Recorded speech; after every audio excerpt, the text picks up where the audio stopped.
Now for the last objective in this video. One of the things you should know about any microscopic image is the actual size of the object or specimen. There are two methods for calculating sizes of objects. One, the ocular micrometer method, and two, measurement of the field of view method. The ocular micrometer method uses an etched piece of glass that is inserted into an ocular lens. Such an ocular lens often has a focusing mechanism to allow one to see clearly the ocular micrometer as well as the microscopic image of the object being viewed. The divisions on an ocular micrometer must be calibrated at each magnification setting of the microscope to a stage micrometer.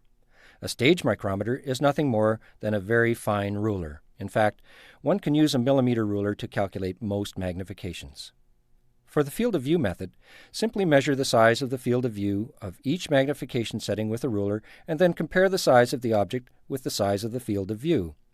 For example, if a field of view at a certain magnification is 1.6 millimeters across and the object covers 1/2 of that field of view, then the object is about 0.8 millimeters long.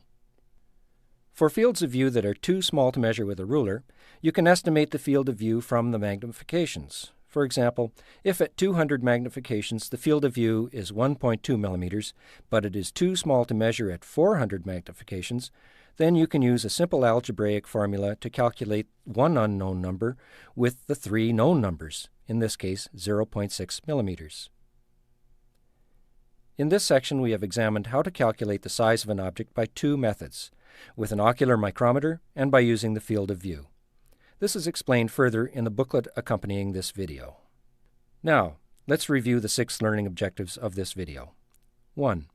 Identify and describe the functions of the parts of a stereoscopic microscope. 2. How to set up, adjust, and use a stereoscopic microscope. 3. Identify and describe the functions of the parts of a compound microscope. 4. How to set up, adjust, and use a compound microscope, including oil immersion. 5. How to calculate the magnification capabilities of a microscope, and 6. How to estimate the size of a microscopic object.